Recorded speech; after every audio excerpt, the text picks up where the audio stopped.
Welcome to Newsmakers. Today our conversation is about community theater, its benefits for adults and kids with a specific focus on Joplin Little Theater, the longest running live theater this side of the Mississippi. First, we get a glimpse behind the curtain of the upcoming show at JLT, The Bold, the Young, and the Murdered. Mona Jeffries, the grande dame of soap operas, sparkles on stage, but the actress behind the character says she's not sure if it's real or on the show. So it's a lot of fun to go in and out. No, that wasn't it. More like... Susie Lundy plays Mona and soap opera actress Sybil Dane on The Bold and the Young. Mona has a little bit of dementia. She's beginning to lose it. She's been on the show for 50 years. So she's just trying to make ends meet. She goes in and out of reality quite a bit. She also likes her cigarettes and drink.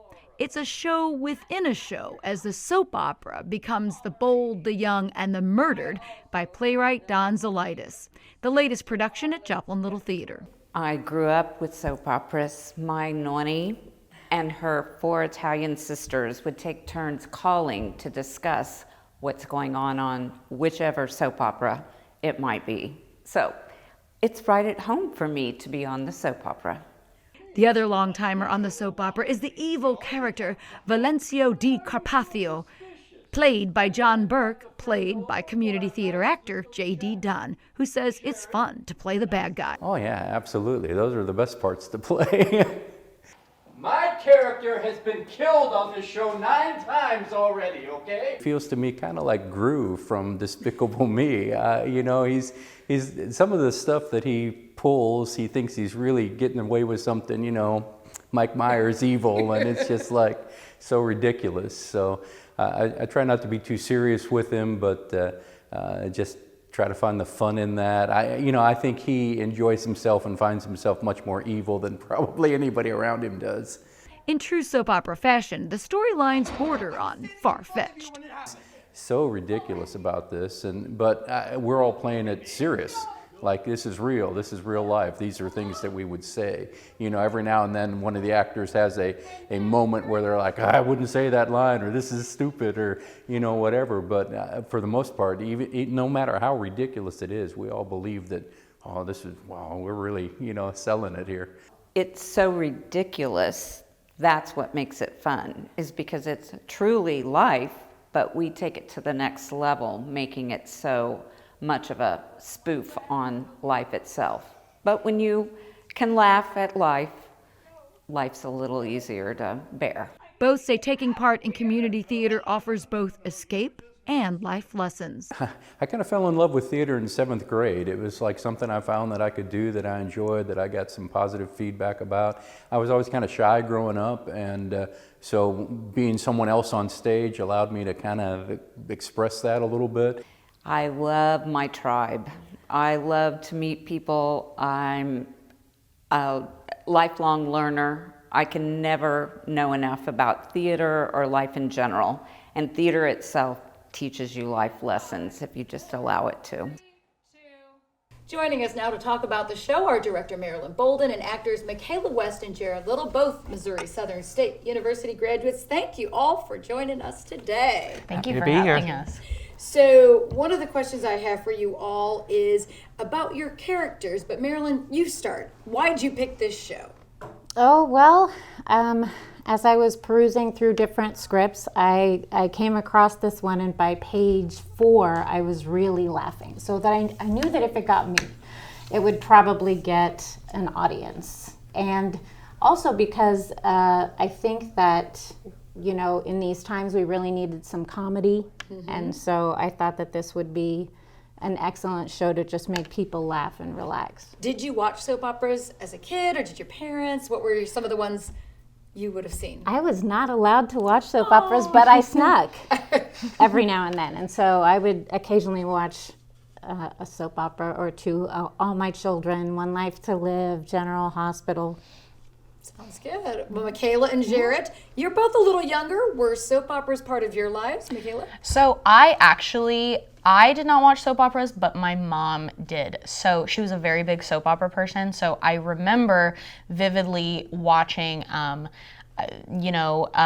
One Life to Live, The Young and the Restless, All My Children, all that kind of stuff. My mom was, and still is, a huge soap opera fan. So I never quite got into them because I was, growing up in like the early 2000s, but I remember them being such a big part of my childhood. So anytime I hear the Young and the Restless theme, it just like instantly takes me back to. You can relate. Yes. How about you, Jarrett? Well, What do you think? I mean, I didn't really watch them. My mom didn't really watch them either. I had younger parents. You had a younger mom too, but my mom didn't really watch a lot of TV. But specifically, soap operas stand out to me at my babysitter's house. Wow. There was a specific hour of the day she'd say, "Get out of the living room. I'm watching my soaps."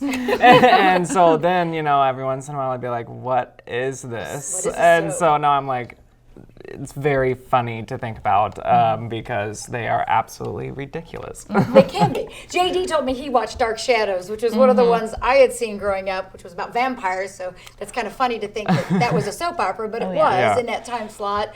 And Another World and Young and the Restless. So all familiar things I'm sure many of our viewers have watched. So how did that inform? I mean, you didn't watch soaps, but how does that inform the characters that you have to create? You both have dual roles. Tell me about who you play. So I play Danielle Ferris, who in the soap opera The Bold and the Young plays Jessica Silverstedt. I hope I'm saying that right.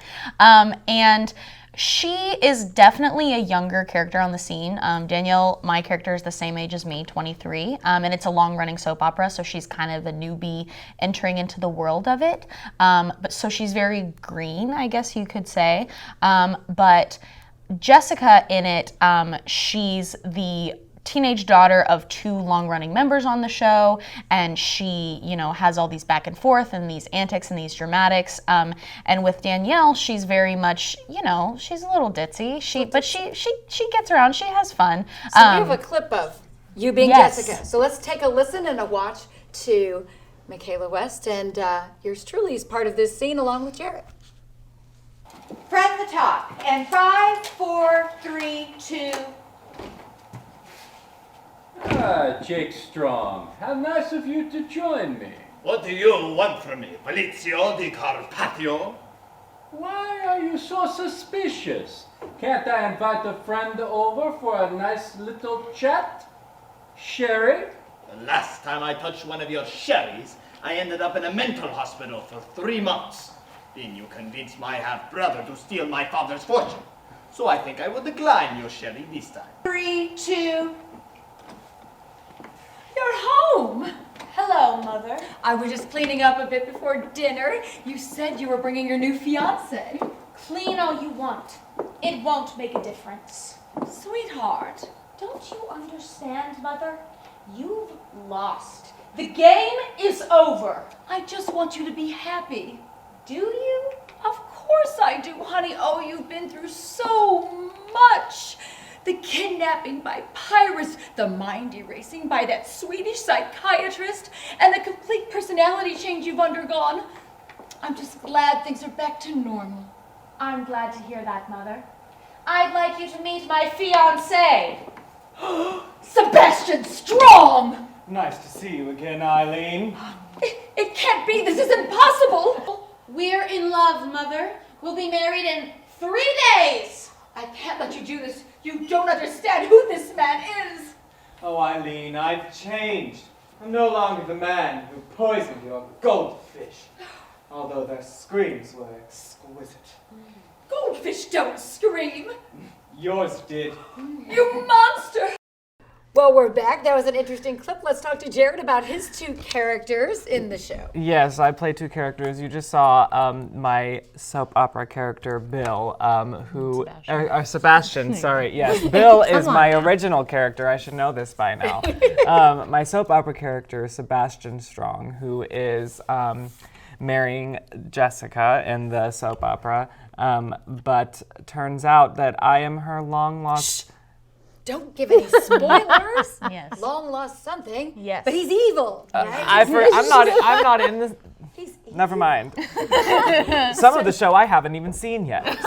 So you would hear from some of that clip that some of the plot line seems ridiculous, mind erasing, kidnappings, but these border on, with ridiculous and far-fetched. But how do you think that plays with audiences? Oh gosh, I think it gives them an escape. I think that's why soap operas became so popular originally, is because they were an escape from the mundane. So clearly they are. Yeah, very exciting. yeah. How does that inform how you have to act these characters?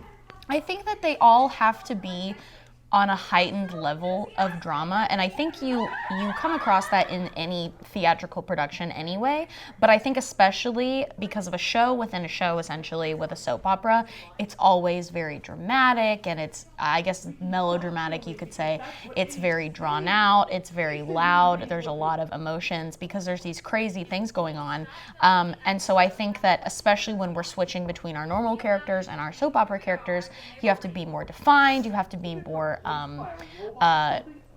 project louder. You have to do everything just like at a heightened level than you already would if you're acting in a play. So You're doing specialized voices. Is that is that a kind of a thing to have, trick to do? Yeah, I mean, I would say kind of going off of what she said, it's basically the same thing, but in my head, I kind of have it as like a level of acting. So I have this spectrum and I have this knob. And so when I'm playing my soap opera character, it's like the knob is all the way on and I am like highly refined and very prim and proper and over the top acting like you would see on a soap opera. And then when I'm out of that character within the show, I dial it back to more of a chilled out kind of guy, because my character outside of the soap opera is just kind of a sleaze, kind of cool, wears musk ox spray and all that. But, so yeah, it's been a fun acting experience to kind of be able to play with the levels within one show instead of just staying at one level the whole time. What kind of challenges does a show within a show create for a director? I think probably one of the biggest challenges for all of our actors, especially 8 of the 13 are dual roles.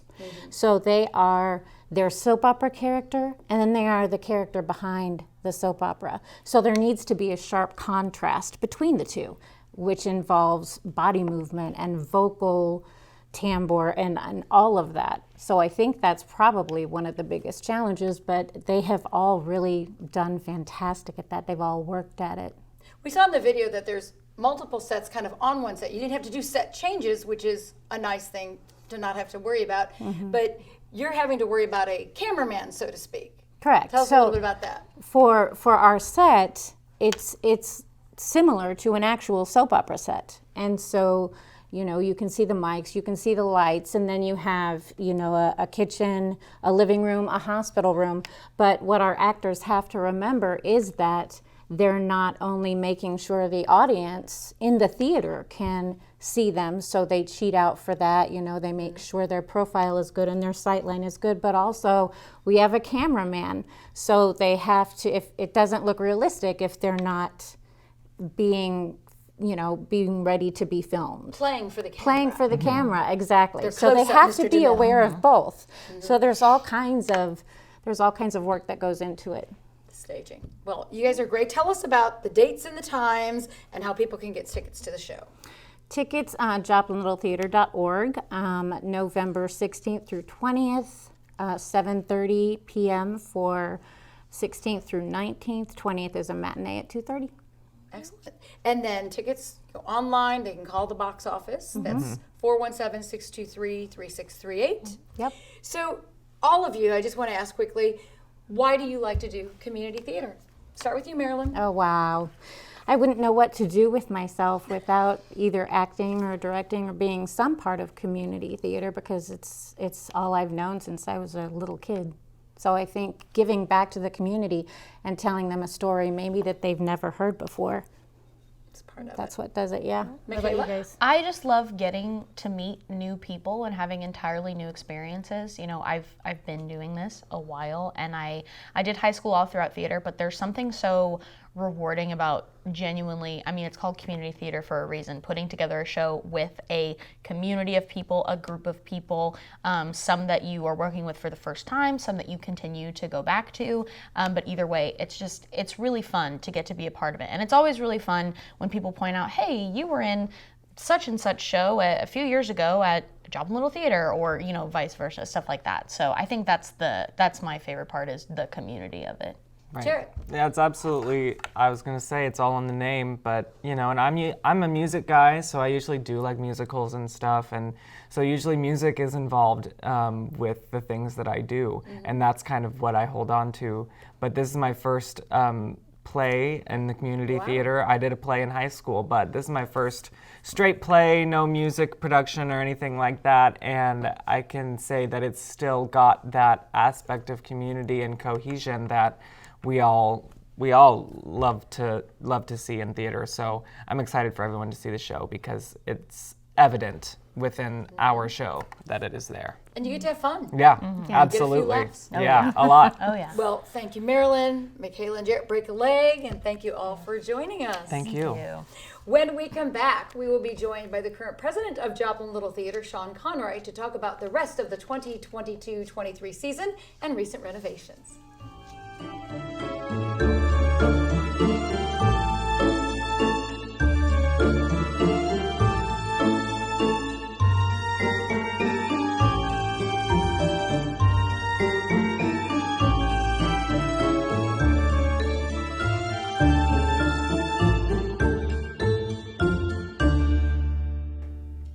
Welcome back. Joplin Little Theater is in its 83rd season of live theatrical performances. It is a 501c3 charitable organization operating on donations, fundraising, and some support from the Missouri Arts Council. We're joined now by the new board president, Sean Conroy, another MSSU alum. Thank you for being here. Thank you for having me. So you are in the cast, so let's talk a little bit about your role in The Bold, the Young, and the Murdered. Who do you play? Well, my real character is Tyler Torpato, and his character is very similar to that name. He's kind of a jerk. The name would suggest that. Vain. Full of himself, narcissistic, and then his character is Dr. William, who seems to be up to some shenanigans of some kind involving kidneys and hamsters. So he has one of those crazy plot lines. Right. That we might have seen in a soap opera somewhere sometime. Yes. Were you a soap opera watcher, or your family? My grandma watched them religiously, and I was kind of hurt that I didn't hear some of the Ryan's Hope did not come up, As the World Turns did not come up. So Classics. yeah. General Hospital was on forever, it seems like. So I watched Ryan's Hope with my grandmother, but that was the only one that really interested me. does that inform the character that you're playing in the show? A little bit? A little bit, yeah. Exaggerated acting is a lot of fun. I've never gotten to do like really over the top stuff before, so. Trying to be real people. Right. Yeah. And even your real character is a little full of himself, and he thinks he's going to be a star, right? Yeah, he's very, very much conscious of the camera. Okay. All right. But it's lots of laughs. So you are also the board president, which is another responsibility. So congratulations. That's a new role for you. Right. Tell us about the rest of the season coming to JLT this year. Well, after this, there's this play called Proof, being directed by you. That would be me, yes. I am directing Proof. It's a drama, and it has a cast of 4. It was a movie starring Sir Anthony Hopkins and Gwyneth Paltrow. So it is a drama, and it's about mathematical proofs. Now, there's more to it. It's about a family drama, but Dad is questioning, or they're questioning whether Dad was all genius or maybe a little bit crazy, and that's kind of part of the theme of that one. But that's Proof, and that goes up in January. So tell us about what's after that. After that is Leading Ladies. Tell us about that show. I don't know a whole lot about it, except that I know that it has a lot of male cast, which is interesting when you consider the name of the... So yes, that show actually is a woman's going to give away her inheritance, and these 2 actors go in there thinking they could fool her and be the nephews, but then it turns out they were nieces, so they have to dress in women's garb, trying to get this inheritance. And Right. there's all kinds of shenanigans that would happen in that show. And that's followed by Well, and Leading Ladies is also by the same playwright as Moon Over Buffalo, correct? which was the season opener, which Yeah. was very, very, very funny. So at least I'm on the page with You're on something. the page with that. And then Bonnie and Clyde the musical, which, you know, it's about Bonnie and Clyde, which most people in this part of the country know who that is, but they were a duo that committed a lot of crimes in the Midwest in the roaring 20s and 30s. And they had some local history. Yeah, they had a Here in shootout at a house here in Joplin. In fact, it was Clyde's brother's wife got shot in the eye during that shootout, and she lived afterwards. Kinda crazy. Blanche, I think, was her name. Yes. But I believe a police officer was killed in that shootout. So, Yeah. but that'll be an interesting piece of history. But it's a musical, and so that will be the season ender. And I have heard a couple of songs from it. It was really good. Really good. So the theater during the pandemic had some renovations and things. Tell us what's been changing and some new things that people will see if they come to the theater. Well, we took advantage of the time to take on some big projects. One of those projects was to completely repaint the theater, including the lobby and the theater itself. So it's a different color if you haven't been there. The ceiling is black now, which is nice. It was white before and kind of reflective with the lights, so it's nice. And the radiators that were going down that used to serve a purpose, those all got taken out finally. And we did a lot of cleaning and painting, and we really a lot of manpower renovation, not a lot of expensive renovation, just a lot of volunteer type stuff. So. How do donations make a difference to the theater? We know it's very important. Well, it allows us to do dreams, you know, because there's a lot of things that we want, you know, like body mics was something we wanted for a long time, and we got a donation for that from Angel Guild, who is a supportive organization. It allows us to just continue doing what we're doing, maybe get more expensive shows, be able to put on better productions, just keep the place going, yeah. All right, well, thank you, Sean. Break a leg in the show. Thank you for being here with us today. Thank you. When we come back, we'll learn how JLT serves children in the community from workshop director Tegan Whited. Here's another look at the JLT season.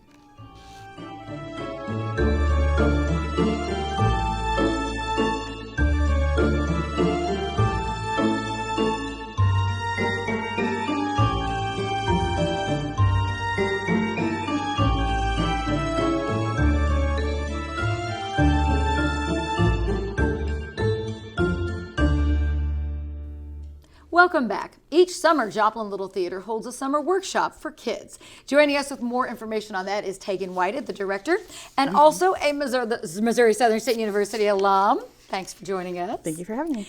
So this is a workshop for kids. What's the age range of kids that come and participate in this workshop? I always say out of diapers up to about the age 14, and that's when they kind of get a little too old for some of the activities that we do during the workshop.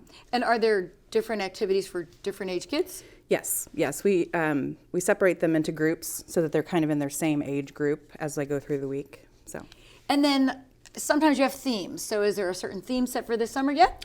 I've already decided on the themes for the summer. It's Hush Hush. We haven't released it yet, but there's 2 weeks that we do in July, and it's 2 different sessions, 2 different themes for those weeks. So how does that theme come to life? And give us an idea of a day in the life of a kid who comes to the workshop. It's a half day, right? It's about 4 hours, yeah. And I try to teach. The goal is to teach every aspect of putting on a play. So they learn a little bit of dancing, they learn a little bit of acting, they build their own sets pieces, they build their own costume and prop pieces, and hopefully they get an idea of the overall sense of what it is to put on a production, that it's not just about acting, it's also all these other things that come together. It really takes a team. It does. And so then do they do a show or a demonstration at the end? We do. At the end of the week, we put on a short 30-minute or so production that is actually written by one of my former students, who's now a helper, a volunteer during workshop. And it's free for parents and whoever they want to invite. And it just gives them a little bit of a taste of what it's like to have to memorize lines and how to remember where you're going on stage and how to get there. And yeah, and they do a little dance. Usually we incorporate a dance into the play as well. So. Does that happen often where you have somebody who comes back who was once a participant and then decides, hey, I want a bigger role? A lot of my volunteers now were students of the workshop. Most of them from last year were started out at 5 years old, coming to workshop and have kind of grown up with the program. And then they got to the point where they were too old for it, but they were doing things in high school and junior high, so they've kind of transferred into being volunteers, which is, it makes me feel great. Like they really enjoy the program and want to help other little kids kind of grow up with it. So. And it's a very different experience than leading, right? I mean, what might be some of the things that they would do as like an instructor? Well, we have different classes within the day, and so they would move with the students throughout the day and teach these different classes, and so it draws on their knowledge to help teach, whether it's painting something or learning lines or building something in the scene shop. So they have to know what they're doing in order to help teach. So. And have they choreographed and things like that too? I do. Two of my little bitties, I call them, they started out at 5. They're now 15 and 16 years old, and they do all the choreography for the shows that we do. That's pretty amazing. Yeah. So how's a parent get their child signed up, and what's the process? We, like I said, we haven't set the dates officially yet for July, but it's generally after the 4th of July. But enrollment starts in June, and you can either enroll online or you can call the theater office, and our office manager will sign them up. Right. And that number is 417-623-3638. So is there a fee involved? Last year's fee, it was $70. I try to keep it as low as we can. Right. Yeah, very reasonably priced. And there are 2 options, 2 weeks, but there's also 2 sessions within the week. So they could come to a morning session or an afternoon session. And can they do both? They can do both. And I've had kids that have come to all 4. So they really enjoy it. Yeah. So I've always thought theater is a great way for anyone to learn to speak in front of people. What are some of the life skills you think some of these kids might take home besides just, I get to perform? I think that probably the biggest thing is confidence. It really does teach how to speak to people, speak to strangers, and also we try to focus on speaking clearly and enunciating and projecting so that you're heard, and that helps all through life. It really does. Well, and there's a teamwork element too. Absolutely. I mean, that's the thing that I like to focus on too, is that even if you're not outgoing, you don't feel you're outgoing enough to be an actor. There's a million things to do backstage, behind the scenes. There's costume design and set design and light design. There's so many other things that it takes so many people to put on a production that you don't have to see yourself as that outgoing actor. You bet. Yeah. All right. Well, whether kids or adults, we always need volunteers at Joplin Little Theater. Absolutely. So come and join us. Thank you, Tegan, for being here. Thank you for having me. Well, that's our program. Thanks to all our guests, and thank you for watching. Next week on Newsmakers, an in-depth look at groups working to support MSSU students through the holiday season, including the Angel Tree Program, the Lion Co-op, and Friendship Families for International Students. For Newsmakers, I'm Lisa Alligas.